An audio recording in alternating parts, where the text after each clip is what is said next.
대한민국 최고의 신명의가 치유의 길을 제시해드립니다. 안녕하세요. 정은경입니다. 우리나라 사망 원인 2위 중에 심장질환이 있는데요.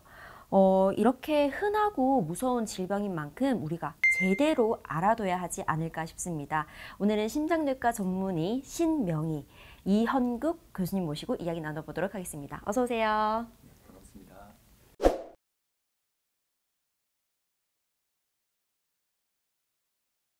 협심증과 심근경색, 저는 같은 건지 아닌 건지 조금 헷갈리거든요. 두 질환의 차이점을 설명해 주시면 좋을 것 같습니다.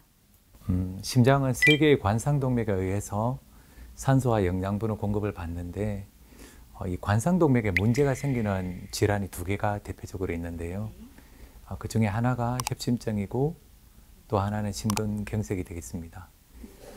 그런데 협심증은 관상동맥의 협착으로 심장의 근육에 충분한 산소와 피가 공급되지 못하여서 흉통이나 호흡곤란이 생기는 경우로 말하고요. 심근경색증은 협착이라기보다는 혈관이 막혀서 심장에 산소와 영양 공급이 되지 않아서 심장 근육이 죽어버리는 상태로 심한 흉통과 호흡곤란을 호소하게 됩니다. 그러면 두 질환 모두 결국 관상동맥이 막혀서 생기는 질환이라고 해석할 수 있을 것 같은데요. 우리가 이러면 관상동맥이 하는 역할이 궁금해지거든요. 네, 관상동맥이라고 하는 것이 관상이라고 해서 관의 모양이라는 의미입니다. 아, 네. 네, 그래서 심장이 이렇게 있으면 심장을 면류관처럼 이렇게 둘러싸고 있는 혈관입니다. 그래서 관상이라고 하는데 관상동맥인데 혈관이 대표적으로 세 개가 있고요. 오른쪽에 하나가 있어서 우관상동맥, 왼쪽에 두 가지가 있는데 좌전 하행 동맥, 또 좌회선 동맥, 이렇게 세 개의 관상동맥이 있는데요. 이 관상동맥이 좁아지거나 막힐 경우에 협심증이나 심근경색이 생길 수 있겠습니다. 이런 관상동맥의 역할은 심장의 근육에 피를 공급하고 영양분을 공급하는 역할을 합니다. 그럼 선생님, 저희가 협심증과 심근경색 둘 다 뭔가가 막히는 질환이다라고 이해는 되는데 정확한 차이가 뭔지 좀 궁금하거든요. 네, 협심증은 막혔다기보다는 조금 좁아지는 경우로 말하고요. 네, 혈관 자체의 직경이 조금 좁아지게 되고, 심근경색은 다 그런 것은 아닌데 혈관 자체가 완전히 막혀서 끝까지 피가 가지 않는 경우로 말하고요. 협심증은 안정을 취하거나 약물 치료를 하게 되면 회복이 되는데, 심근경색은 안정을 취해도 또 약물 치료를 해도 대부분 열리지 않기 때문에 약 80% 환자가 치료를 제대로 받지 못하면 사망을 하게 되겠습니다. 선생님, 그럼 협심증이 심해지면 심근경색증이 생기는 건가요? 그런 환자도 있고 그렇지 않은 분도 있습니다. 협심증은 관상동맥이 점차 좁아지는 것인데요.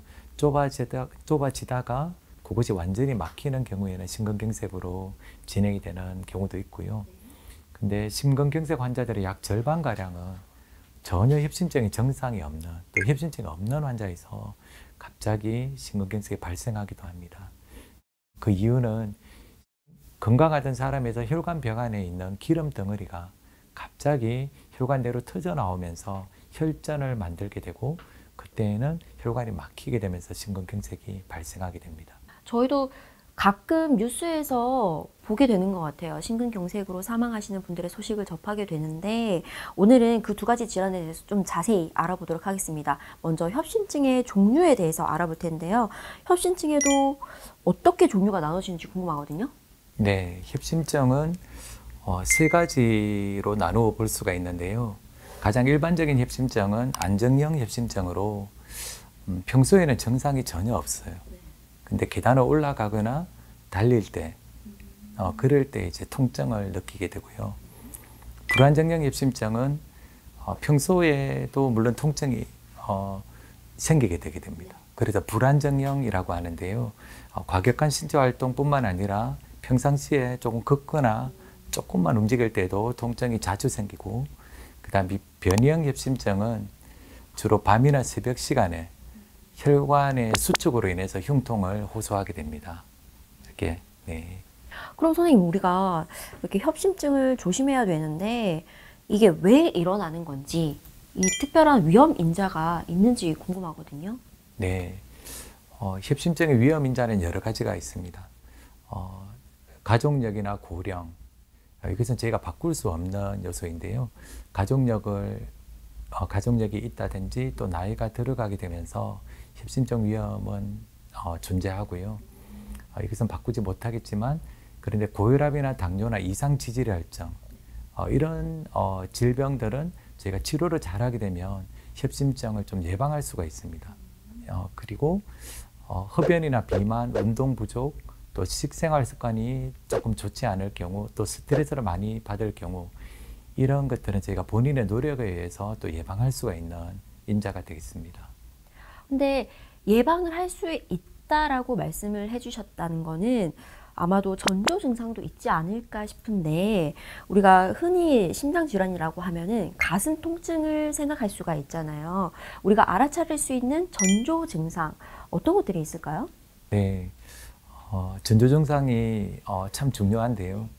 왜냐하면 이 전조 증상이 있을 때 병원을 찾거나 아니면 전문가와의 그 면담이 중요하겠는데요.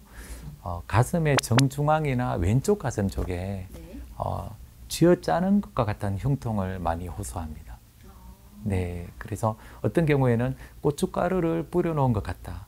또 어떤 경우에는 짓누르는 우리한 통증이 있다.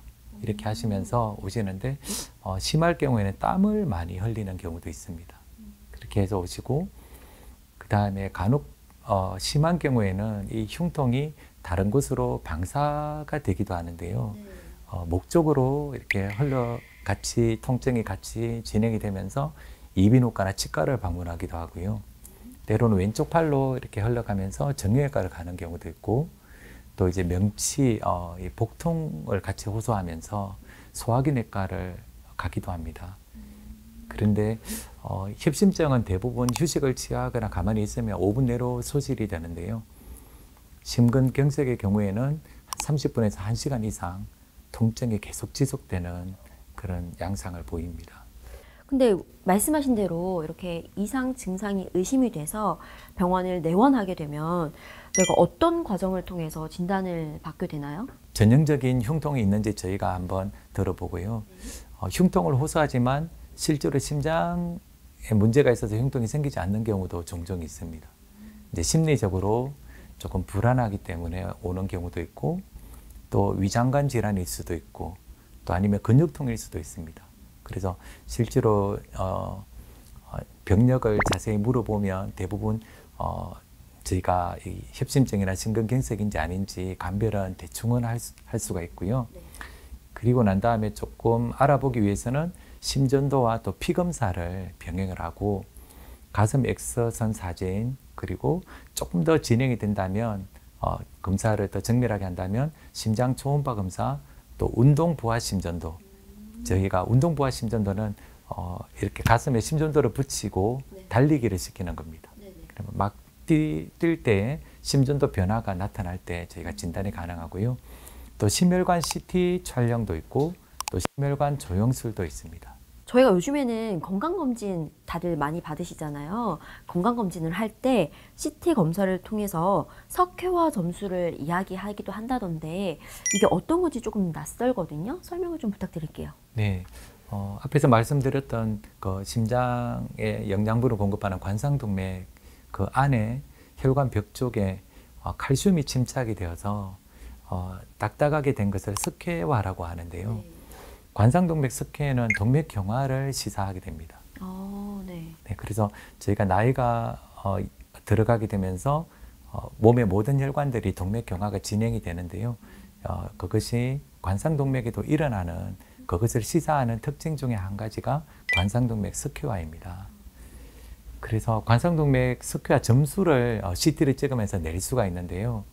어느 정도 심한지에 따라서 0점에서 뭐 100점, 뭐 400점 이런 정도로 계속 점수가 올라가게 됩니다. 그래서 석회화가 많이 되어져 있을수록 점수가 높게 되는데요. 그래서 0점인 경우에는 병이 없다고 그리고 동맥경화가 없다고 보통 생각을 하고요. 1점에서 100점 사이에는 병이 조금 이제 동맥경화가 진행이 되지만 조금 주의를 하는 것이 좋겠다 이 정도의 개념이고요. 101점에서 400점 사이에는 환자분이 특별히 흉통이 없고 증상이 없으시면 약물 치료를 조금 권유를 합니다. 이제 동맥경화가 시작이 되니까 이상지질혈증 치료하는 스타틴이라든지 피순환제인 아스피린 계통의 약제를 사용하고요. 그 다음에 증상이 있는 경우가 있습니다. 점수가 101점에서 400점 사이인데 흉통을 호소하거나 호흡곤란을 호소하는 분들은 위험 환자로 생각이 되면 추가 검사를 진행을 하고요. 400점 초과인 경우에는 저희가 가능하면 추가 검사를 증상이 없어도 한번 해보라고 하는데 추가 검사는 아까 정밀한 검사인데 심장 초음파, 운동 부하 검사, 또 관상동맥 CT 조영술, 심혈관 조영술과 같은 것을 권유를 하게 됩니다. 근데 참고로 이 CAC 스코어라고 하는데요. 관상동맥 스코어 점수가 높다고 당신은 심혈관 질환이 있습니다라고는 못합니다.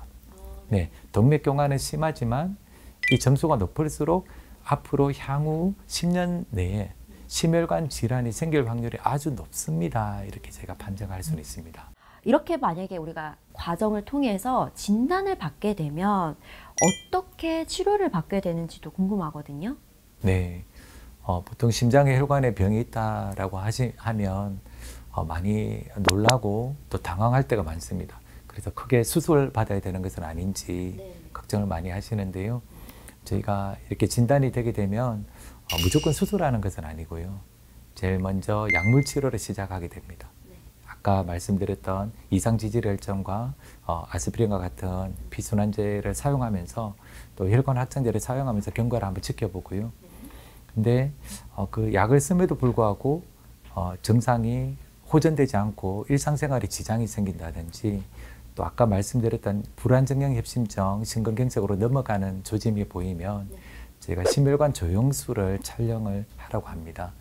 심혈관 조영술을 하게 되면 그때 이제 혈관이 어느 정도 협착이 있는지 또 혈관이 막혔는지 알 수 있기 때문에 그때 그 결과에 따라서 시술을 하거나 아니면 수술을 하기도 합니다.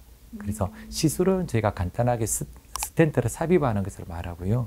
수술은 심장을 이렇게 저희가 드러내어서 밖으로 그 밖에 있는 심장의 혈관 그 막혀 있는 곳을 다른 혈관으로 우회 수술을 통해서 그게 심장의 근육에 피를 공급해주는 수술을 말합니다. 그럼 선생님 저희가 심혈관 조영술은 상태가 어떤지 하기 위한 검사인 거고 스텐트 시술과 수술로 나눌 수 있다 이렇게 봐도 될까요? 맞습니다. 검사를 통해서 이제 시술을 할 건지 수술을 할 건지 아니면 이제 검사를 했는데 생각보다 괜찮다라고 하신다면 약물 치료로 결정할 수도 있고요. 저희가 이렇게 심장 관련 질환으로 뭔가 시술을 받는다라고 하면 사실 덜 겁이 날 것 같거든요. 근데 스텐트 시술은 사실 조금 익숙한 단어이기는 해요. 근데 어떻게 진행되는지 그리고 시간이 얼마나 걸리는지 잘 모르시는 분들이 많을 건데 스텐트 시술 어려운 치료법은 아닌 건가요? 네, 맞습니다. 이 스텐트 시술이 이제 걱정을 많이 하시는 분들이 있으세요. 몸 안에 무엇이 들어간다고 하고 그다음에 어려운 것은 아닌지 또 많이 아픈 것은 아닌지 걱정을 많이 하시는데요. 저희가 과거에는 다리 쪽에 사타구니를 통해서 줄을 넣었기 때문에 누워서 6시간에서 8시간 이제 계속 압박을 시키면서 지혈도 시키고 하는 힘든 과정을 겪었는데요. 요즘은 손목을 통해서 요골동맥을 통해서 심장 혈관까지 줄을 넣게 됩니다. 그래서 넣어서 혈관 3곳을 촬영을 하고 마치는데 그렇게 힘든 검사는 아니고요. 국소 마취를 해서 하거든요. 그래서 국소 마취하기 때문에 마취할 때 조금 아프고요. 그 다음에 줄이 들어가서 검사하고 나오는데 한 10분 정도 걸리게 됩니다. 네, 그 정도 걸리고 간혹 심근경색이라든지 아주 심한 분 그리고 여기 혈관이 또 선천적인 기형이 있거나 막혀 있는 분들이 있으세요. 그러면 다리로 들어가게 되는데 그때도 검사 시간은 짧지만 지혈하는 시간이 조금 오래 걸리게 됩니다. 다리 쪽에 제가 샌드백 같은 거 올려놓거든요. 그리고 스텐트 시술은 저희가 촬영을 하게 되면 만약 좁아져 있다 아니면 막혀 있다라고 한다면 그 줄을 타고 스텐트, 금속 스텐트를 넣게 됩니다. 그래서 시간은 한 30분에서 1시간 정도 걸리고요. 이제 대부분 금방 마치게 됩니다. 금방 마치게 되면 회복 기간은 한 3일에서 5일 정도 입원을 권유를 하고요. 그렇게 회복이 잘 되는데 간혹 합병증이 오는 경우도 있습니다. 저희가 조영제를 넣기 때문에 가려움증이 올 수도 있고 또 신장으로 배설이 되기 때문에 신기능이 조금 떨어지는 경우도 있고요. 또 감염, 또 출혈, 부정맥, 이제 뇌졸중, 심낭합전, 사망과 같은 것도 올 수는 있습니다. 진단할 때는 대부분 오지 않는데요. 시술을 할 때 아주 심하게 혈관이 막혀 있고 혈관이 갑자기 터지거나 혈관이 또 갑자기 막힌 곳을 뚫는 과정에서 부정맥이 생기면서 아주 위험해지는 경우도 간혹 있습니다. 선생님, 그러면 스텐트 시술을 하신 환자분의 사례가 궁금하거든요. 어떤 경우가 있으셨나요? 네, 협심증과 심근경색 각각 환자에 대해서 한번 말씀을 드리겠습니다. 이 환자의 경우에는 불안정형 협심증 환자셨는데요. 35세 남자분이신데 명치 통증과 가슴에 통증이 있어서 내시경을 받고 식도염 치료를 2개월간 받았던 분이세요.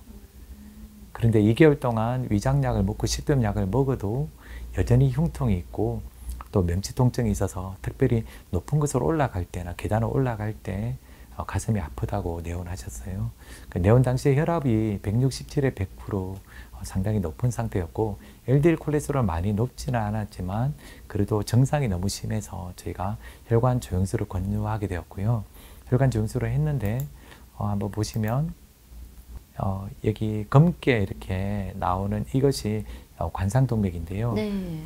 조영제를 쏘게 되면 관상동맥 이렇게 조영이 끝까지 내려가야 되는데 이 가운데에서 막혀서 잘 내려가지 않는 소견을 보입니다. 그러네요. 여기 앞쪽에도 상당히 좁아져 있는 굵기가 그런 소견을 보이는데요. 그래서 이 부위와 이쪽 부위에 상당히 심각한 병이 있다는 걸 알게 되었고요. 이쪽 밑에 쪽에는 풍선확장술로 이렇게 풍선으로 넓혔고요. 앞쪽에는 스텐트를 삽입하여서 이렇게 아주 마지막에는 혈류가 잘 흘러갈 수 있도록 치료한 경우였습니다. 35세면 사실 젊은 나이인데 우리 젊은 분들께도 심장 질환이 생길 수도 있다는 거네요. 맞습니다. 나이가 조금 젊으면 과거에는 걱정을 하지 않았는데 요즘은 이상 지질혈증 가지고 있는 분들도 계시고 또 젊은 분들이 안심하고 있다가 갑자기 위험한 경우가 있기 때문에 혹시라도 명치통이 있거나 가슴에 통증이 있으면 한 번쯤은 심장 쪽을 생각해 보는 것이 좋을 것 같습니다. 그럼 또 다른 분의 사례도 있을까요? 네, 이 환자의 경우에는 급성 심근경색 환자인데요.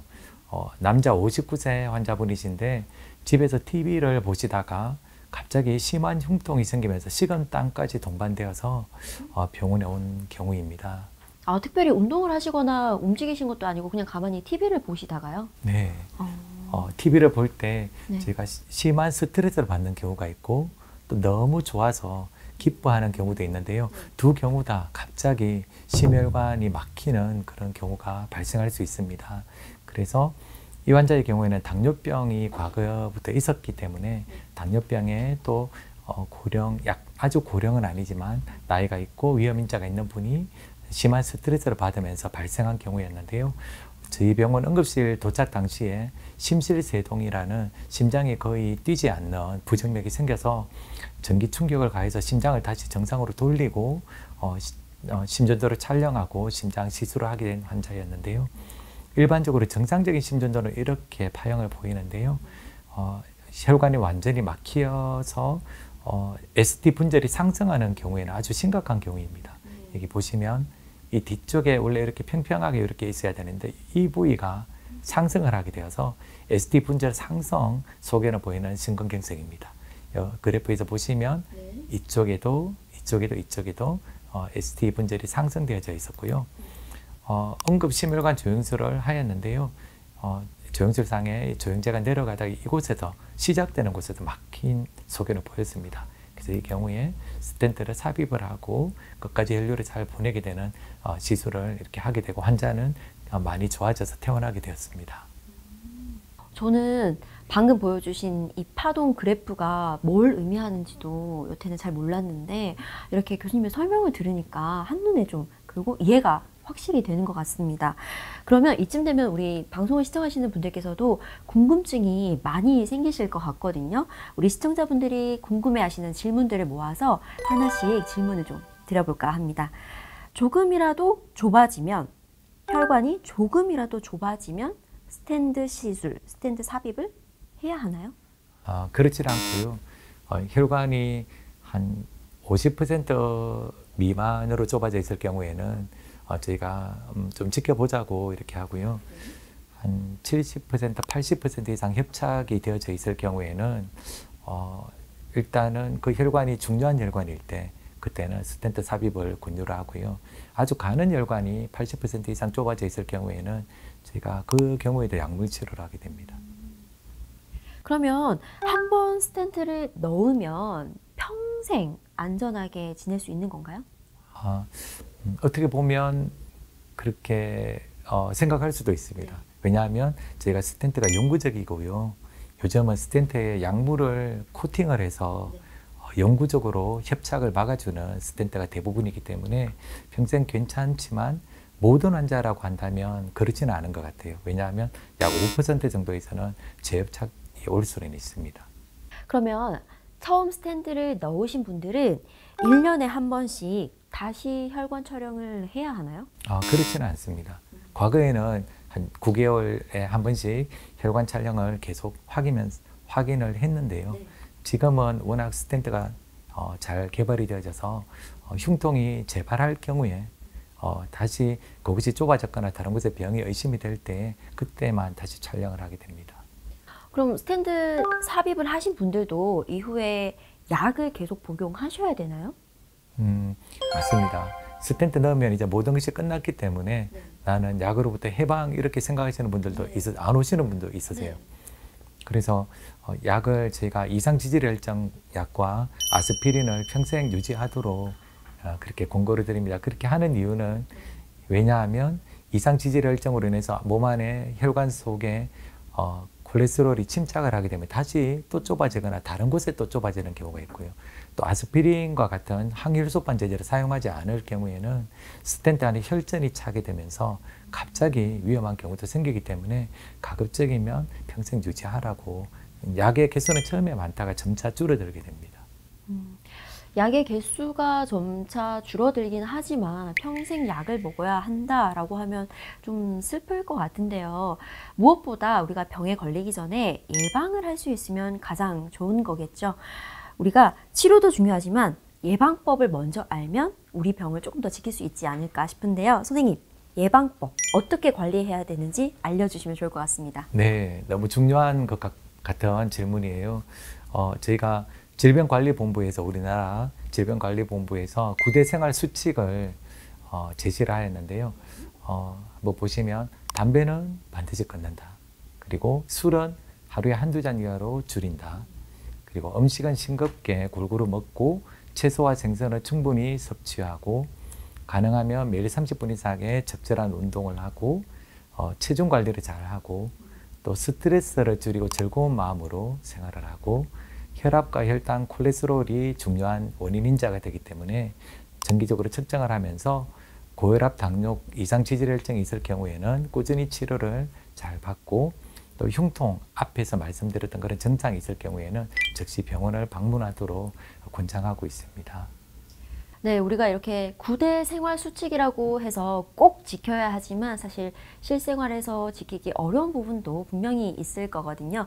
우리 시청하시는 시청자분들을 위해서 끝으로 꼭 이것만은 지켜주세요 하는 당부의 말씀 있다면 전해주세요. 일단 지금 봄이어서 미세먼지가 많이 좀 주의하라고 미세먼지 주의하라고 하는 경우가 많은데요. 실제로 WHO 세계보건기구에서 미세먼지로 인한 사망자의 약 80%가 혈관계 질환이라고 보고를 하였습니다. 심혈관이 40%, 뇌혈관이 40%. 그래서 미세먼지가 많을 경우에 이 두 질환이 아주 사망의 이 두 질환으로 인한 사망이 증가될 수 있기 때문에 미세먼지가 있을 경우에는 가급적이면 외출을 삼가하고 외출하실 경우는 마스크를 착용하는 것이 도움이 되겠고요. 또 아침과 새벽 시간에는 혈압도 올라가고 심혈관도 수축하기 때문에 심한 운동을 이 시간대에는 조금 피하시는 것이 좋을 것 같고요. 또 스트레스 상황이 올 수가 있는데요. 이때는 사랑하는 것을 선택하고 용서하는 것을 선택한다면 내 마음속에 평강이 임하면서 이런 뇌혈관 또 특별히 심혈관 질환이 아주 잘 예방되고 건강하게 지낼 수 있지 않을까 그런 생각을 해보게 됩니다. 네, 우리가 심장을 다루는 심장내과는 1분 1초가 소중한 아주 응급한 학과이죠. 지금 이 시간에도 밤낮을 가리지 않고 수고해 주시는 의료진 분들이 계실 텐데요. 오늘은 특별히 우리 교수님께서 의료진 분들에게 한마디 해주신다고 합니다. 네, 먼저 이 자리를 빌어서 우리나라 의료를 담당하시고 또 여러 곳에서 수고해 주시는 모든 의료진들께 감사를 표현하고 싶습니다. 저희 심장내과인 경우에는 심근경색증이 밤이나 새벽에도 종종 오기 때문에 밤에 콜을 받고 잠자리에서 일어나서 병원에 다 같이 또 빠른 시간 내에 모여서 시술을 해야만 하는 상황인데요. 그런 수고를 힘들다 하지 않고 다 같이 이렇게 함께 모여서 환자가 회복되는 것을 보면서 이렇게 기뻐하는 모습을 보는 것이 제게는 참 감동인 것 같습니다. 언젠가 TV 드라마에서 24년 전에 그 의사는 어디 있습니까? 라고 질문하는 것을 보았어요. 그런 드라마가 하나 있었는데요. 그 과거에는 환자를 사랑하셨는데 또 환자를 살리기 위해서 노력을 하셨는데 24년이 지난 지금은 환자보다는 여러 가지 다른 것들이 신경 쓰이는 그런 분이 드라마에 있었어요. 근데 언제나 환자의 생명을 가장 최우선으로 생각하고 환자를 살릴 수만 있다면 무엇이라도 하기 원하고 또 자신을 드리는 의료진들 모든 분들께 진심으로 감사를 표현하고 싶고요. 특별히 저와 같이 근무하는 병원의 의료진 정말로 감사드립니다. 의사, 간호사, 방사선사, 임상병리사 그리고 외래 그리고 모든 분들 병동까지 진심으로 감사를 드립니다. 네, 우리 수고해 주시는 의료진 분들과 귀한 시간 내어주신 이현국 교수님께도 다시 한번 감사드립니다. 시청해 주신 여러분 고맙습니다.